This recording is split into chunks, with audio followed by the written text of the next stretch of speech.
함께 기도하겠습니다.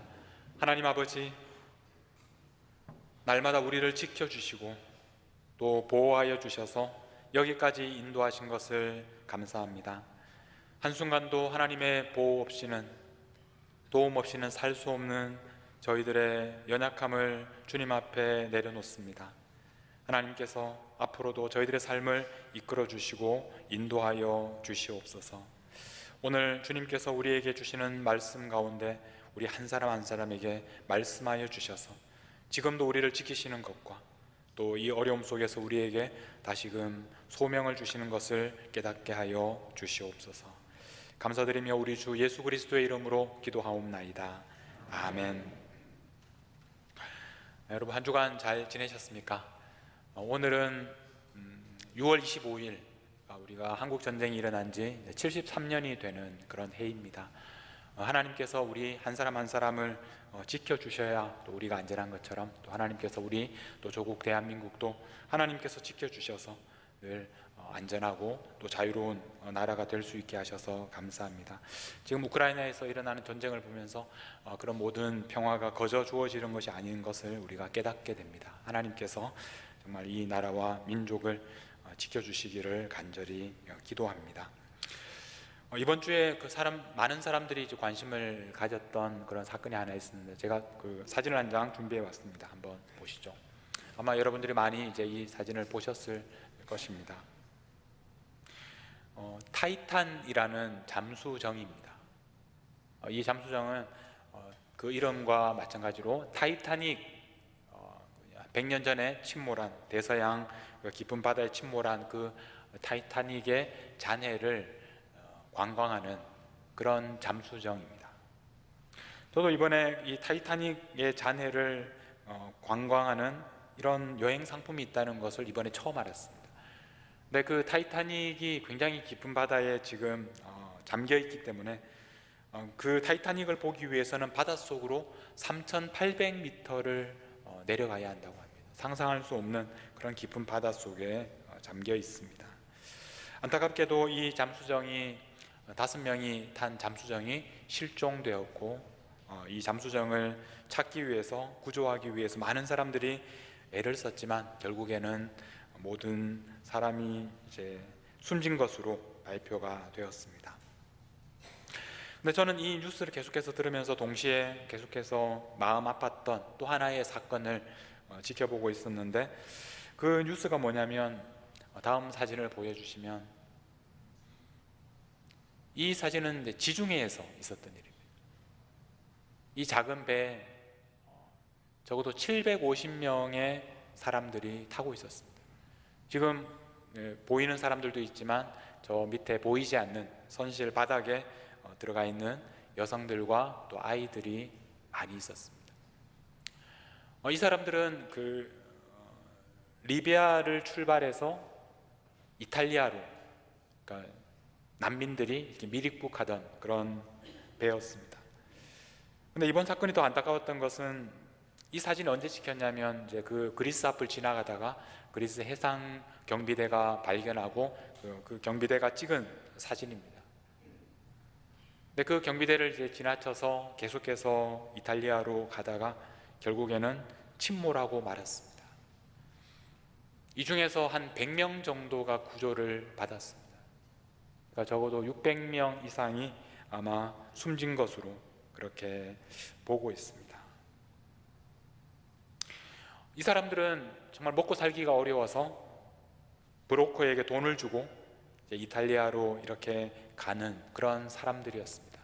이 중에는 파키스탄 사람도 있고, 아프가니스탄 사람도 있고, 이집트 사람도 있고, 세계 곳곳에서 집을 떠나서 이탈리아로 가서 새로운 기회를 찾기 위해서 가는 사람들이었습니다. 그 다음 슬라이드를 보시면, 최근에 이런 미립국을 하다가 이 위험한 지중해를 건너다가 숨진 사람들이 점점 늘어나고 있습니다.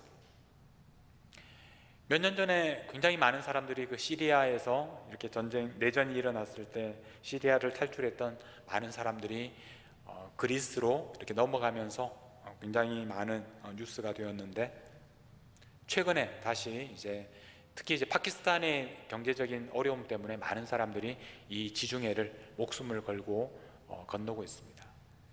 이 유엔에서 발표한 통계를 보면 지난 10년 사이에 지중해를 건너다가 이렇게 죽은 난민들의 숫자가 2만 7천 명 이상이라는 그런 통계가 있습니다.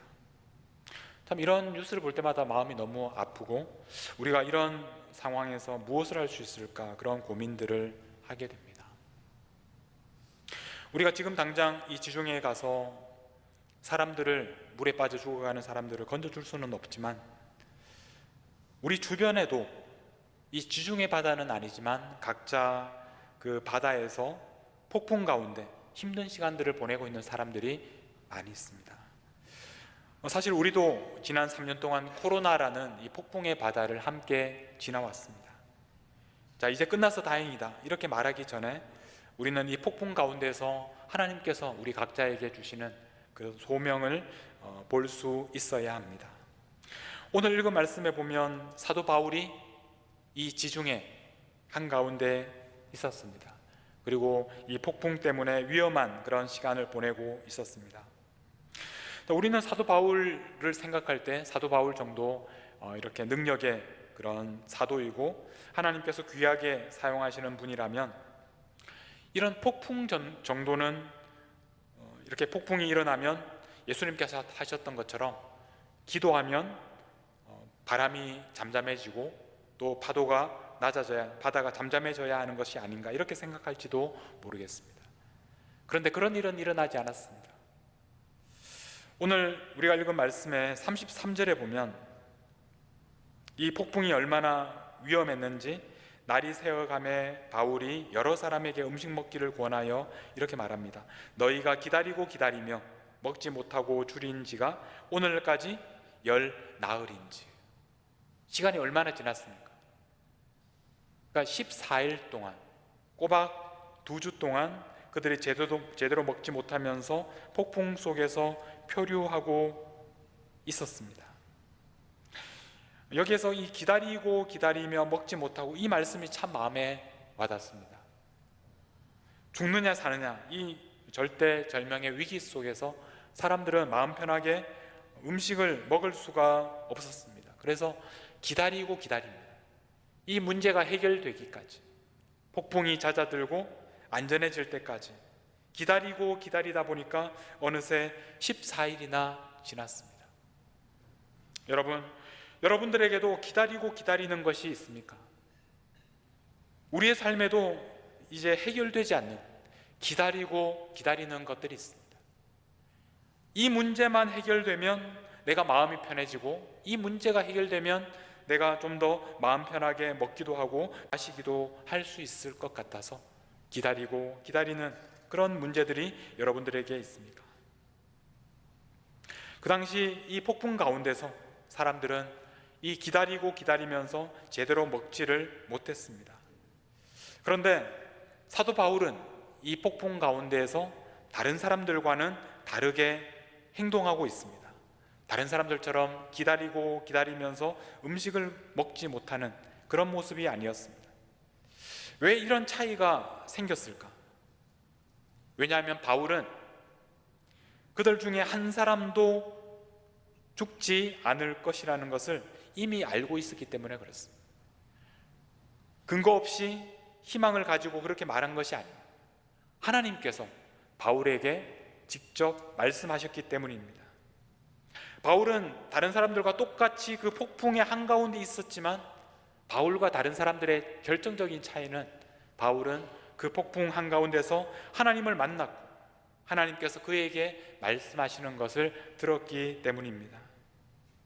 하나님께서는 바울의 간절한 기도에 대해서 폭풍을 그치게 하지 않으셨습니다.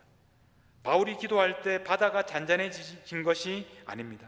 하나님의 응답은 뭐냐면 그 폭풍 가운데로 하나님께서 찾아오신 것입니다. 폭풍 가운데 바울과 함께 하셨습니다. 그리고 그 폭풍의 진정한 의미를 알게 하셨습니다. 바울이 하나님께 들은 말씀은 그 앞에, 오늘 우리가 읽은 말씀 그 앞에 24절에 하나님께서 말씀하셨는데 이렇게 말씀하셨습니다. 바울아, 두려워하지 말라. 내가 가이사 앞에 서야 하겠고. 바울아, 두려워하지 말라, 이렇게 말씀하시면서 그 다음에 강조하는 것이 뭐냐면 가이사 앞에 서야 한다, 이것을 강조하셨습니다. 바울이 죽을 수 없는 이유, 그것은 바로 바울이 지금 가이사 앞에, 로마 황제 앞에 서야 했기 때문입니다. 하나님께서 바울을 로마 황제 앞에 보내셨습니다. 이것이 바로 바울의 사명이었습니다. 바울이 이 일을 마치기 전에는 바울이 죽을 수가 없었습니다. 그런데 이 바울은 가이사를 만나는 것이 전부가 아닙니다. 그 다음에 계속해서 하시는 말씀이 하나님께서 너와 함께 항해하는 자들 다 너에게 주셨다, 이렇게 말씀하셨습니다. 하나님께서는 지금 같이 배에 타고 있는 이 276명, 그 사람들의 생명을 바울에게 주셨습니다. 바울에게는 가이사 앞에 서야 하는 그 사명도 있었지만 또 하나의 사명은 함께 배를 타고 있는 이 사람들을 구하는 일, 생명을 살리는 일을 바울에게 맡기셨습니다.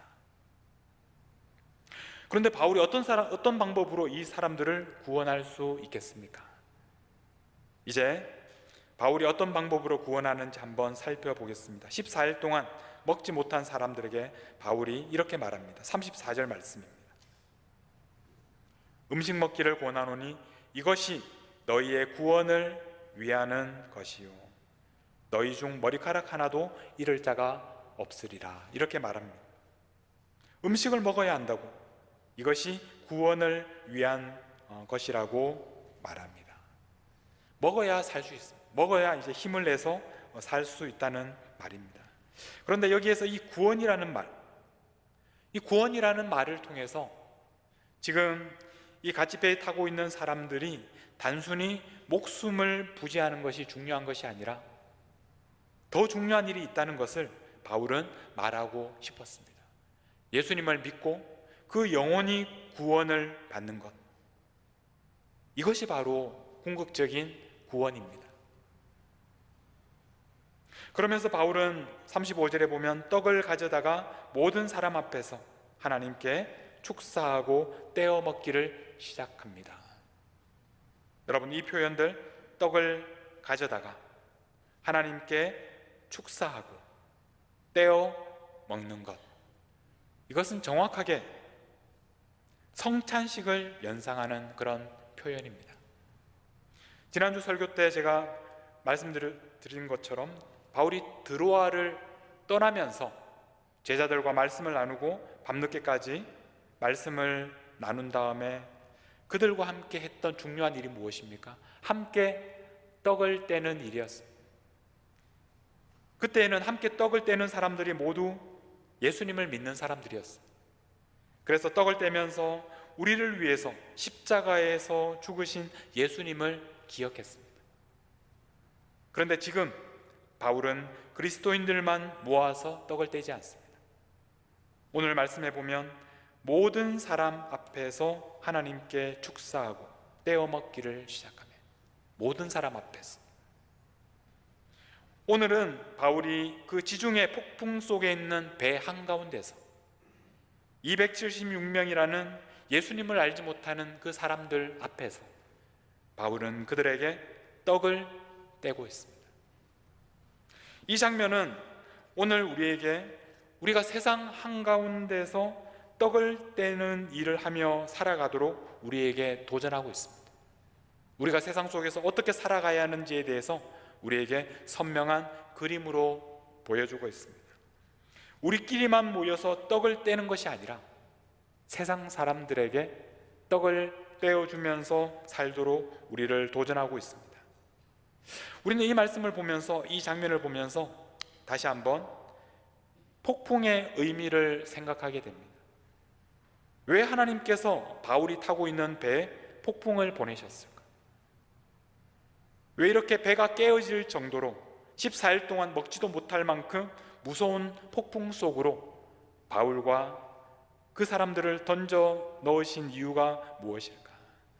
여기에 대한 대답이 바로 이 장면, 떡을 떼어주는 장면입니다.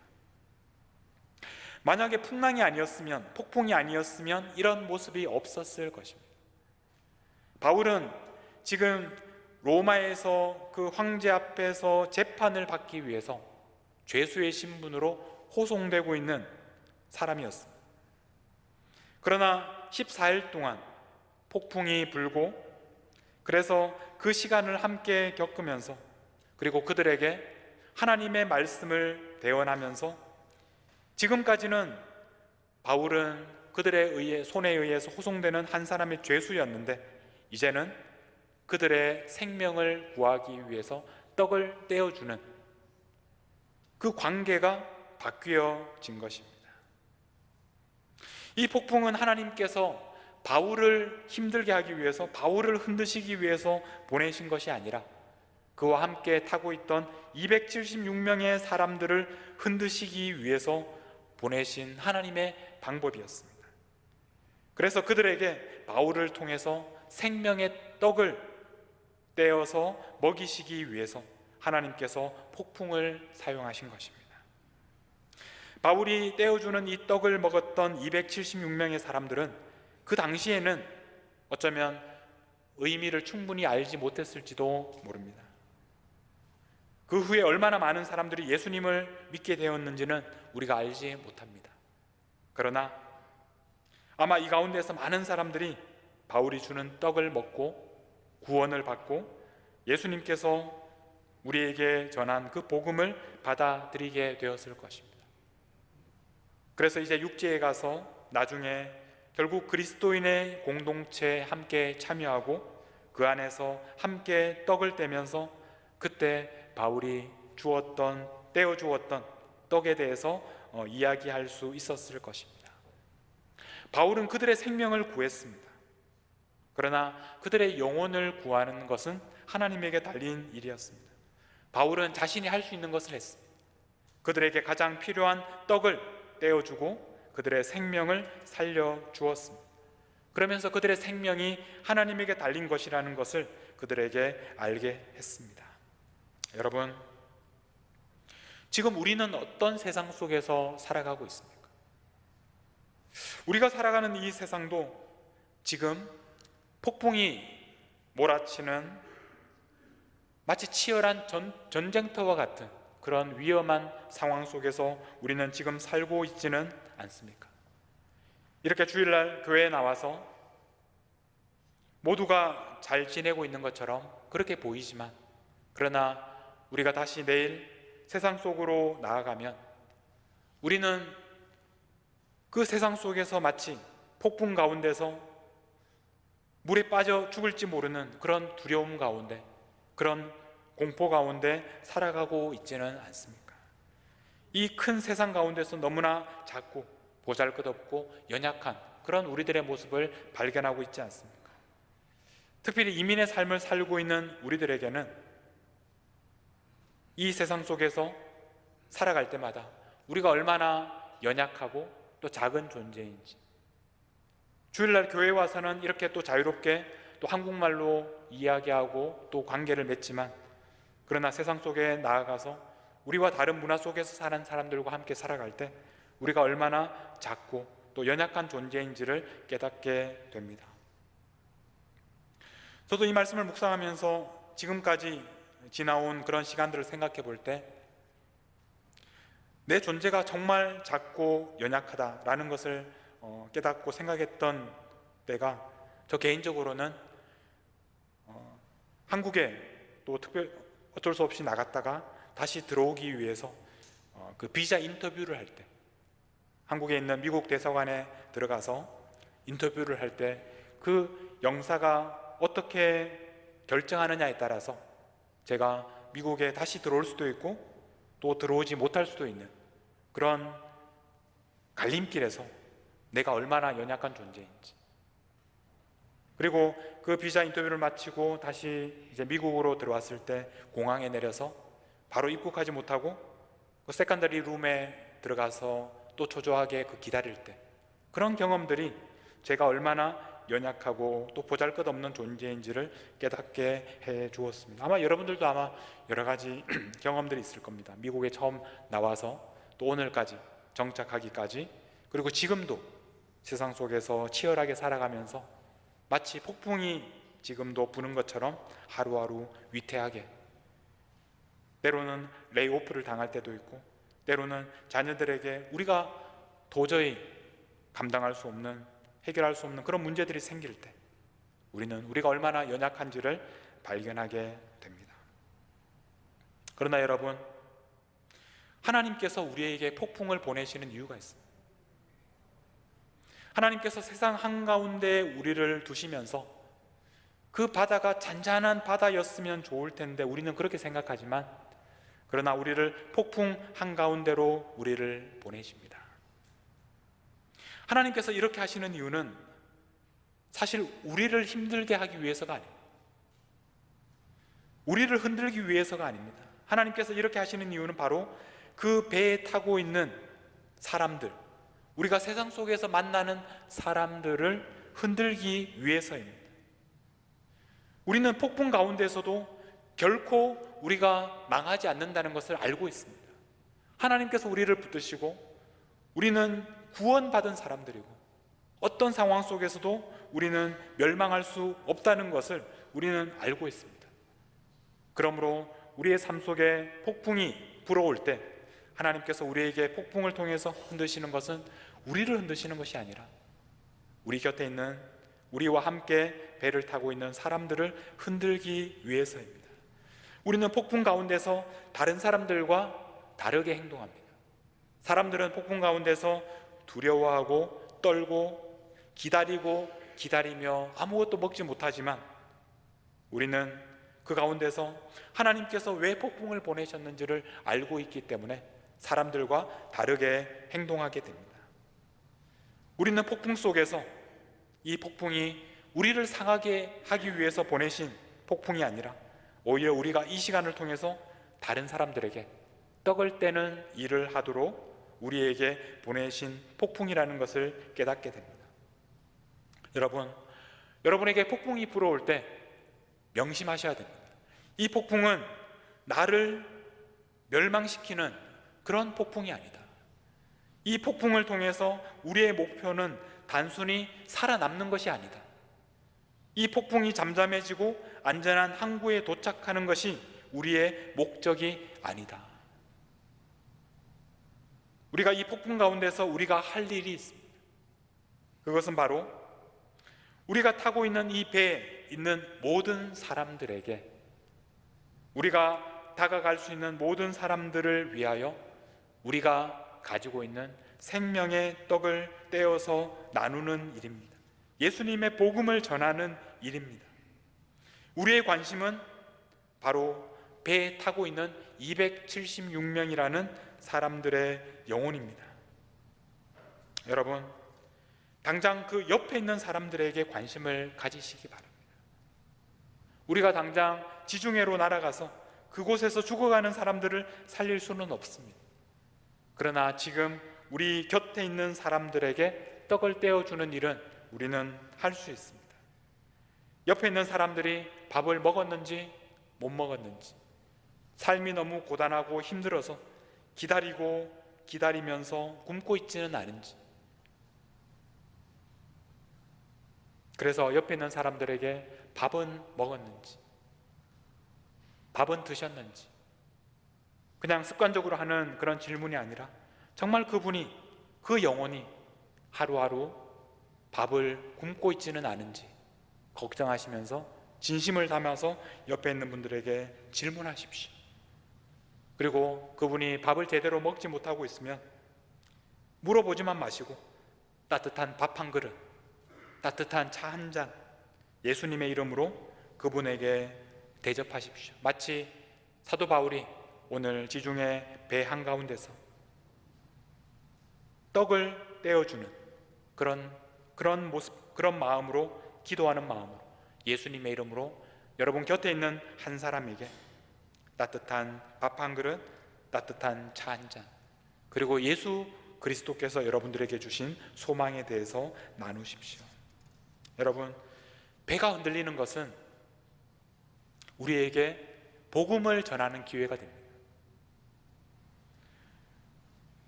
평생을 복음에 대해서 거부하다가 병상에서 마지막 순간에 예수님을 받아들이는 그런 일을 우리가 얼마나 많이 보고 있습니까? 지금도 우리가 교회에서 함께 기도하는 분 중에서 그런 분이 계십니다. 우리 성도들 가운데 그 한 영혼을 위하여, 그분이 지금은 말기암이고 다시 건강을 회복하기 어려운 상황이지만 중요한 것은 그분이 세상을 떠나기 전에 마지막으로 예수님을 만나고 영원한 생명을 얻고 이 세상을 떠날 수 있도록 여러분 중에 많은 분들이 극진한 정성과 사랑으로, 기도로 돌보고 있는, 저는 그런 모습을 보면서 얼마나 기쁘고 또 감사한지 모릅니다. 여러분, 인생의 폭풍 속에서 우리는 구원자이신 예수님을 만나게 됩니다. 사실 우리도 예수님을 그런 순간에 만난 것이 아닙니까? 하나님께서 우리의 삶을 흔드실 때 하나님께서 우리를 위협하는 것이 아니라 우리와 함께 배를 타고 있는 그 사람들에게 구원자이신 예수님을 소개하기 위하여 하나님께서 준비하신 시간입니다. 그러므로 여러분의 삶에 바람이 불고 풍랑이 일어서 배가 흔들릴 때마다 그것에 대해서 불평하지 마십시오.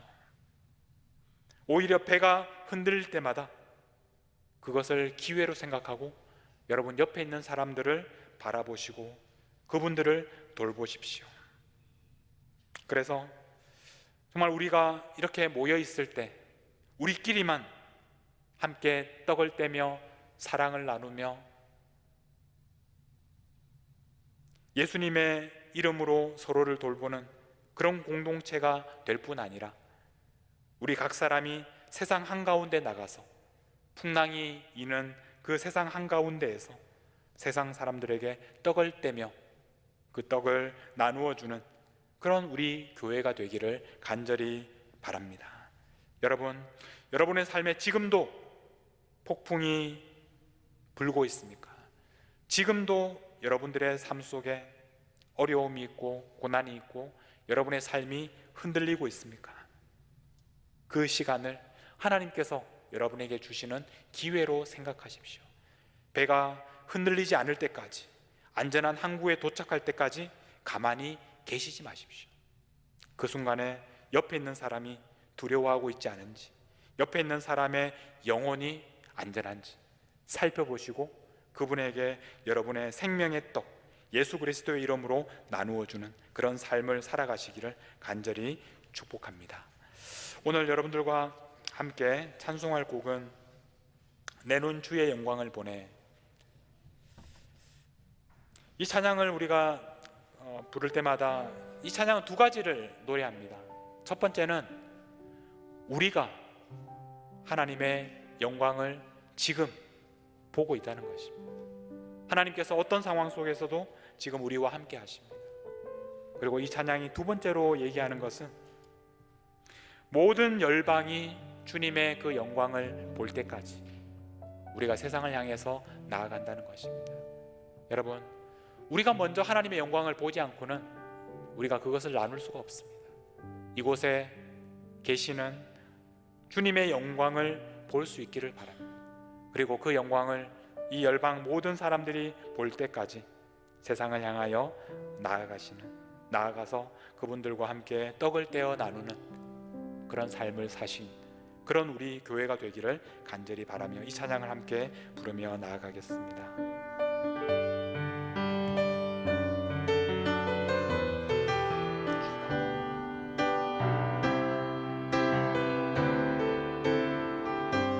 내 눈 주의 영광을 보내. 주의 영광을 보내. 우리 가운데 계신 주님, 그 빛난 영광 온 하늘 덮고 그 찬송 온 땅 가득해. 내 눈 주의 영광을 보내. 주의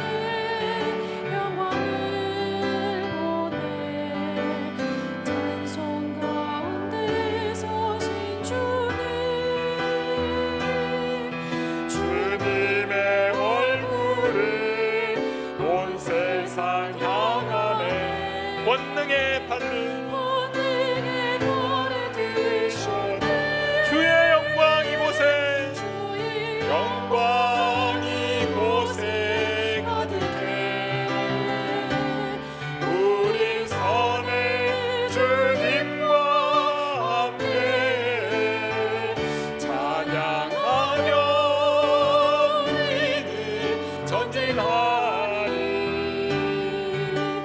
모든 열방 주 볼 때 우리 다시 한번 주의 영광 이곳에 영광 이곳에 가득해. 우린 선의 주님과 함께 주님과 함께 찬양하며 우리는 전진하리. 모든 열방 주 볼 때까지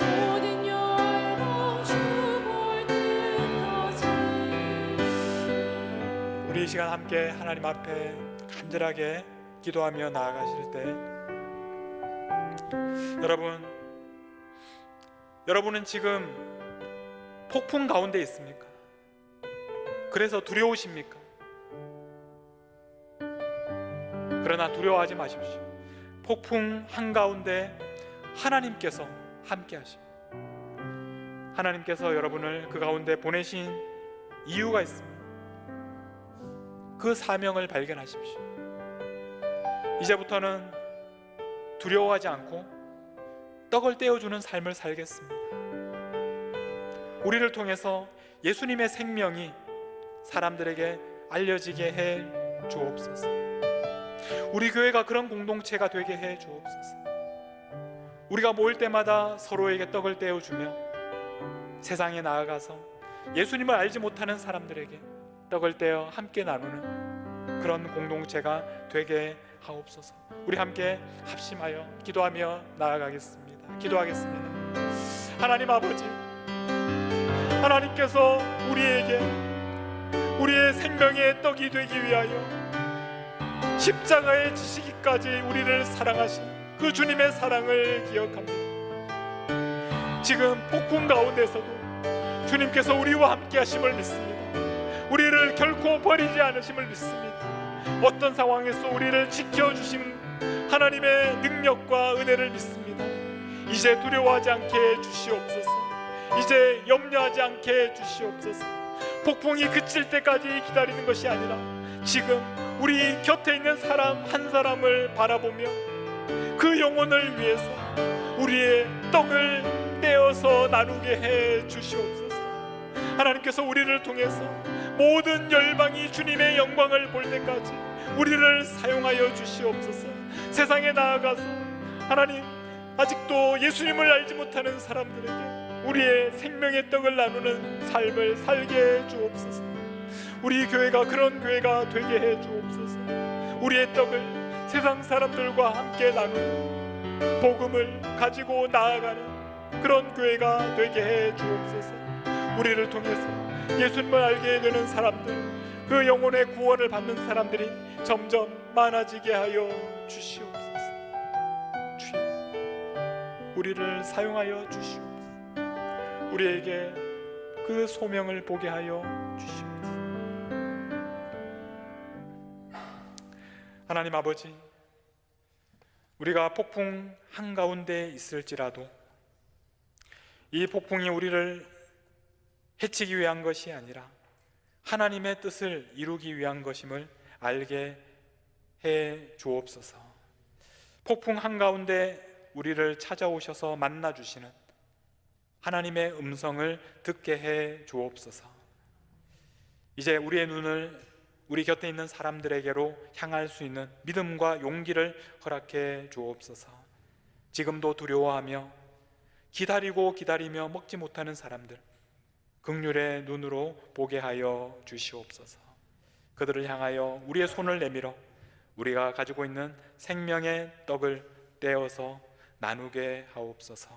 그래서 이 폭풍의 한가운데서, 세상 한가운데서 생명의 떡을 나누는 이 거룩한 성만찬에 저희도 함께 참여하게 하옵소서. 우리 교회가 그런 교회가 되게 해 주옵소서. 우리끼리 있을 때에도 서로에게 떡을 나누어 주며 세상 한가운데 나아가서도 믿지 않는 사람들에게 우리의 떡을 떼어 나누는 한 사람이라도 더 생명을 구원하는 그런 공동체가 되게 하여 주옵소서. 우리를 위하여, 그리고 우리뿐만 아니라 세상에서 지금도 죽어가는 수많은 사람들 살리기 위하여 십자가에서 죽으신 우리 주 예수 그리스도의 이름으로 기도하옵나이다. 아멘.